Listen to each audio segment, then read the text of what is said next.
Did you know that if life was easy, it would not be worth living? Welcome to Atlantean Gatekeeper. I am your host, Stefan Paczewski.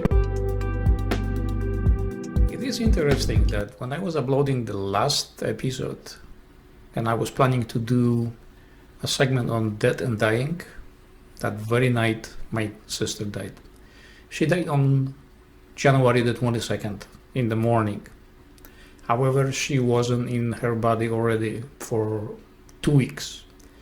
I don't know all the facts associated with that. However, 2 weeks prior to that, she showed up herself in my dreams, let's call it dream, and she embraced me, gave me a hug, we exchanged some pleasantry, and she left.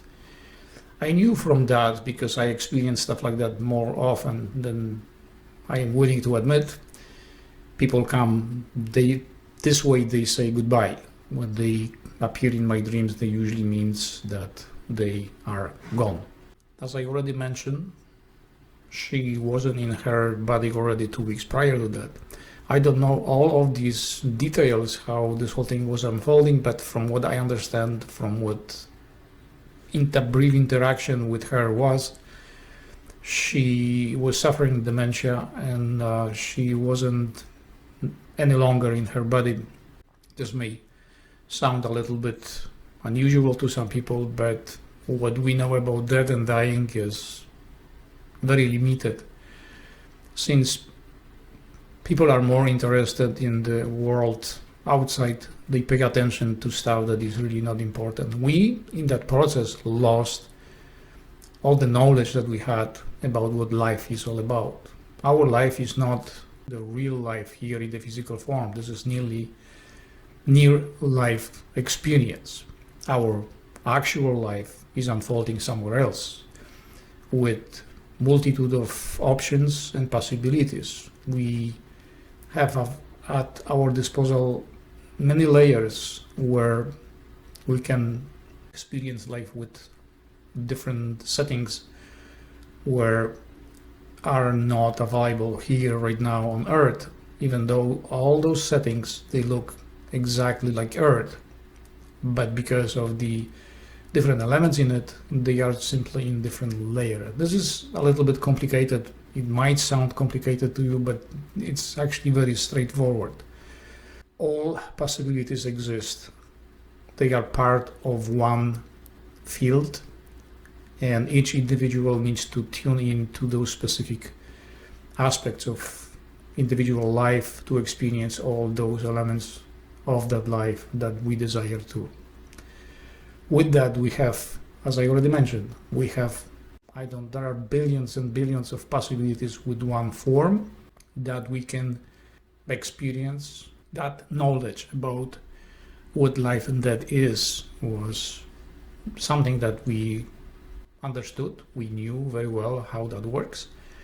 However, with the advent of media and focus on very material things, we don't know those things. The more we were focused into the physical form, the physical reality, we simply keep forgetting more and more and more. And we are under the impression that this physical form that we are right now in is the one that is the only one, and that's it.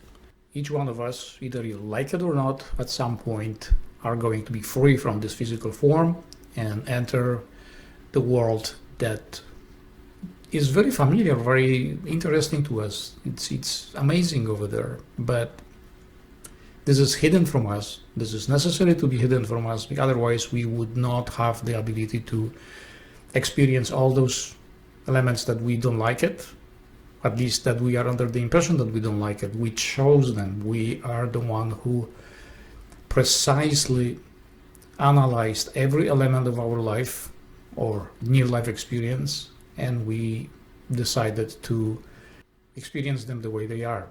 As you already are aware, our civilization is leaning towards complete destruction, complete annihilation. This is the end, and the so-called death is going to be a regular part of your day. People are going to be dying in thousands, Some of them are going to commit suicide. The suicides will go up in 2026, closer to the World War III, because World War III is about to start. That's why it was necessary for Trump to be the president. From what I understand, he wasn't elected, but something like that will come up later. There are people that are investigating this whole process, because it turns out that not everything with that election is as it seems. My interest in the afterlife was since very early ages. I believe I was already in elementary school was interested in the afterlife. I already in elementary school was experimenting with the Ouija board. I was already communicating with the spirits. I was already poking around to see what is what and how this whole thing works. Then came time where I got really serious. Here is the book, Journey of the Souls, which was written by Dr. Newton. He was a psychologist. He is a psychologist, sorry. I recommend that book if you want to widen your understanding of what is happening behind the scene. It's a very interesting book. It's something that will take your mind off this garbage that is going around you. Stop paying attention to the media about the situation in Canada or US or everywhere else, because this is not going to help you. Just try to figure out who you are, what is making you happy, what is making you you, because otherwise this life has no meaning. If we are here to live someone else's life, if the government is telling you how to behave, what to do, and what's right or what's wrong, or the church or spiritual leaders or anything else, you need to find your own path. You can't just follow the rules of other people. Write your own script. In a moment, I'm going to show you a short clip from a nurse, Julie. She's working in US as a nurse in hospice. There are two huge reasons why I believe there is nothing to fear when it comes to death. Number one, and I saw this so significantly when becoming a hospice nurse. I didn't totally see it when I was an ICU nurse, but then after like the first year becoming a hospice nurse, to truly see how the body biologically helps us at the end of life was mind-blowing to me and totally made me not fear death, because biologically our body is built to live, built to survive birth, and built to help us die. Reason number two, again, like I said, is going to appeal more to people who have faith or a faith in an afterlife, spirituality, religion. It'll appeal more to that group, but it's still a fascinating story and I love it. And it's one of the huge reasons why I don't fear death, hence why I talk about it all the time. I used to be so afraid, and it's something that I experienced with a patient that's saying my name, and I'm smiling now because that's the feeling I got when he said my name. He was like, "Oh my gosh, Julie, oh my gosh, if I only would have known. If I only would have known," he kept saying. And he was kind of like telepathically like flying is the only way I could describe it. It's really hard for me to put into words for you right now, because it was like a moment in time where he was just making me feel all of these amazing things. And I was so overcome in the moment that I was like weeping, sobbing in my car, tears of joy for the feelings that I was feeling that he was making me feel. As quickly as it started, it ended. He showed me this beautiful, amazing thing, and then it stopped. I share her enthusiasm. I am not afraid of dying. The one thing that I am really scared of is the people, because that freaks me out. You never know what the person can do that is straightforward, and you can understand you can watch the whole video. There is a link below how body is changing during that process. This is peaceful, serene, really nice process. Our body is releasing hormones that is helping us with the process of dying. You already know from that short clip that our body is designed that needs to die, because that's its purpose. It's born and then it has to go. One thing I wish never happened to me is go to hospital when they try to abuse your body by injecting with all bullshit, trying to give you IVs and breathing masks because they want to save you. No, they don't. Medical establishment has only one concern: to make money out of you, nothing else. People in senior homes, they suffer because they are pumped with drugs. They are being tortured by drugs. They don't want drugs, but no one listens to them. Our medicine is screw up, completely focused on money. I know that some of you are upset over what I just said, but I am sticking with it. When a medical establishment has the authority to override your decision on what medicine you want to use, that's abuse. If you are someone that is looking after older person that is already disabled, please don't push those people into the hands of medical establishment. Save them from the pains and suffering from these abusive drugs, abusive procedures, abusive vaccines, because they don't do anything. They only extend the pain and suffering of the person. If someone wants to die in peace at home, let them do that. The dying process is something very interesting and something that not many people understand. From that video that I am presenting to you, you will find that nurse is explaining that our body during the process of shutting down is releasing these calcium deposits into our body, where we start sleeping more, start eating less, then the other hormones are being released to outset any pains, to feel us more comfortable and peaceful. And in the final moments, when we are ready to leave our body, that's when the DMT is being released to completely give us the impression of being euphoric, and the rest is history. Can you connect with dead people? Can you talk to them? I do. This is something that you can develop practicing extrasensory perception. This is nothing more than expanded awareness. There are many methods to do that. One of them is meditation. When you meditate, then you can expand your awareness. You can focus your awareness on specifics, and including the communication with your loved ones. However, be careful, don't get attached too much to that, because this is very addictive and self-destructive. Other methods are, for example, you can use tapes from the Gateway project from Monroe Institute. Is it necessary for people to use the sound waves, the hemsync frequencies? Not really. I used to have out-of-body experiences prior to that. Death is something very normal. It's a process, much like life. Life is a process. Our physical form is also a process. We, during the dying or death, we are simply living. Our awareness is no longer attached to the physical form.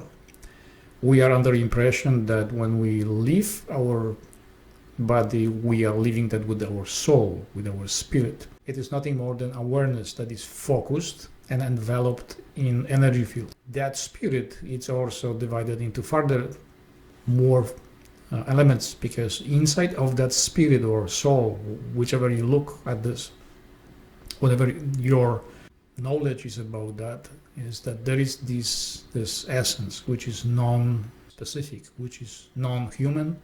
This presentation is only a brief introduction to the death and dying process and afterlife, spirit, the spirit world, and what's not. I will be looking at specific cases, NDEs and OBEs. Even though they are classified differently, but there is a lot of that they have in common with each other.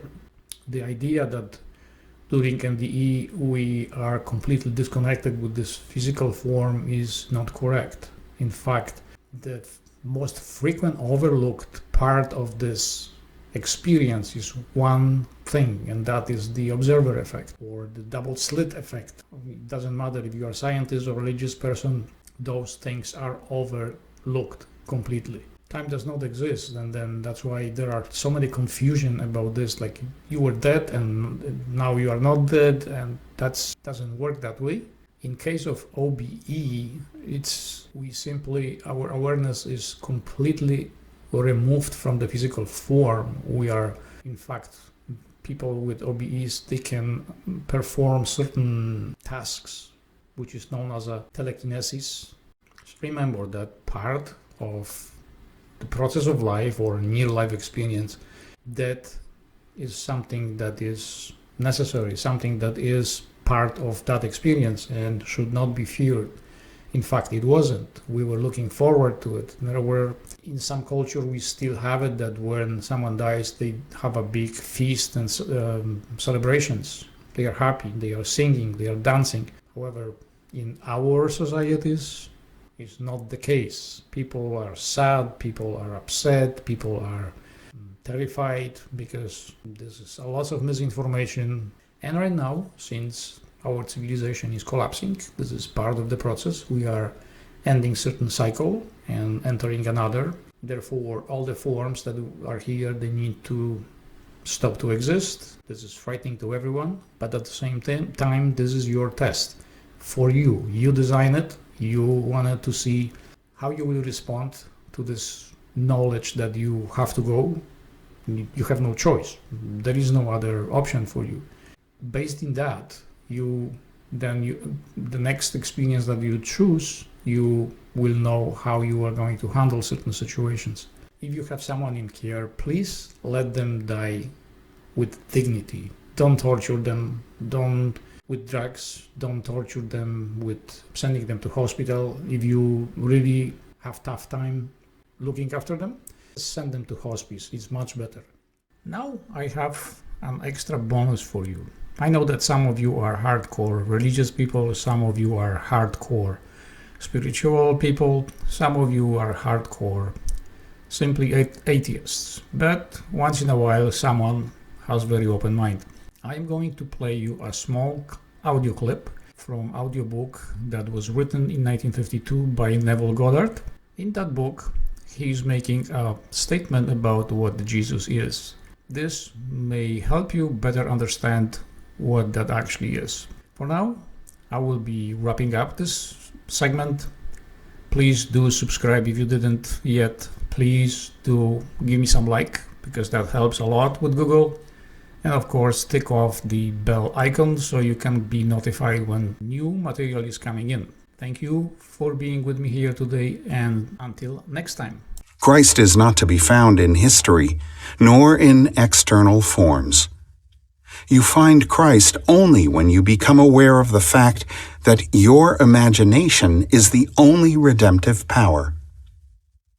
When this is discovered, the towers of dogma will have heard the trumpets of truth, and, like the walls of Jericho, crumble to dust.